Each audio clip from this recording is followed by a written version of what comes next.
Astuce de Mélanie, ajouter du son à un conteneur. Alors ici, on a déjà une préparation qui a été faite, donc mes conteneurs sont déjà faits. On peut bien voir le conteneur sous l'image masculin et même chose sous l'image féminin. Les mots sont également prêts. Alors on comprend très bien l'activité, hein? Faut aller porter le bon mot si c'est féminin ou si c'est masculin. Alors si on y va, camion, est-ce que c'est féminin?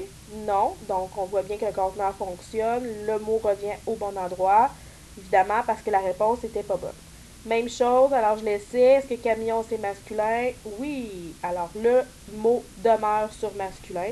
Même chose pour un mot féminin. Maintenant, la même activité, j'aimerais l'avoir, mais avec un son qui joue lorsque l'élève a la bonne réponse. Donc, voici comment faire.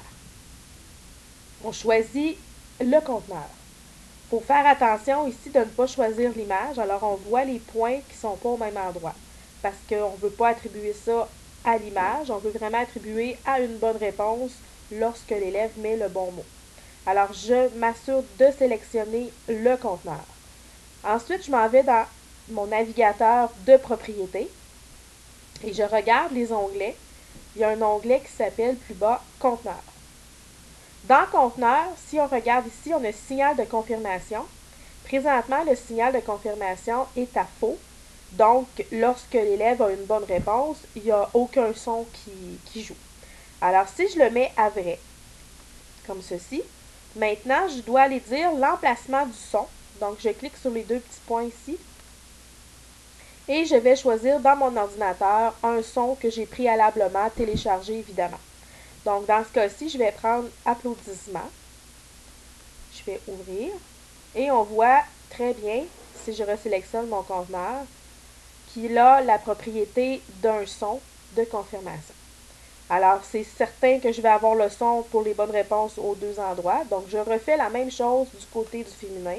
Je m'assure de sélectionner le conteneur et non l'image pour mettre la propriété au bon objet.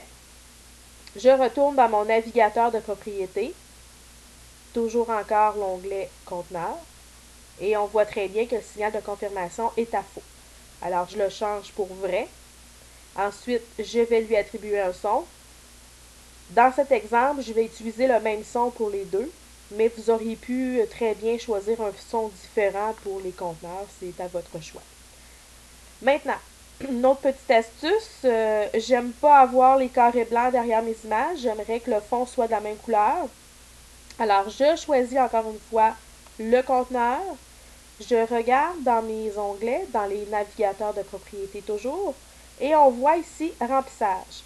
Le style est à plein. Alors moi, je veux avoir aucun. Je choisis aucun. Et je m'en vais dans contour, ici un peu plus haut. Style est toujours à plein et on voit que la couleur est noire. J'aurais pu mettre une couleur bleue, couleur rouge, enfin la couleur qu'on veut. Mais moi, je ne veux pas de couleur, donc je choisis aucun. Je fais la même chose du côté du féminin, évidemment, pour que ce soit beau.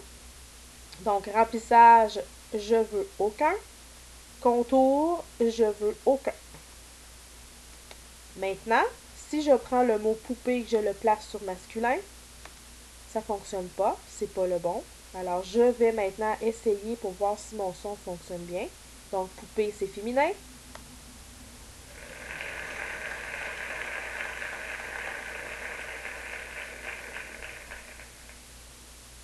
Nous allons donc retester avec un mot masculin. Est-ce que crayon, c'est féminin?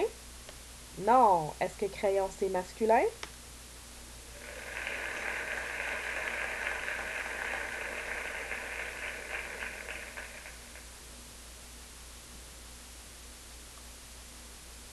C'était une astuce de Mélanie pour la commission scolaire du Fleuve et des Lacs.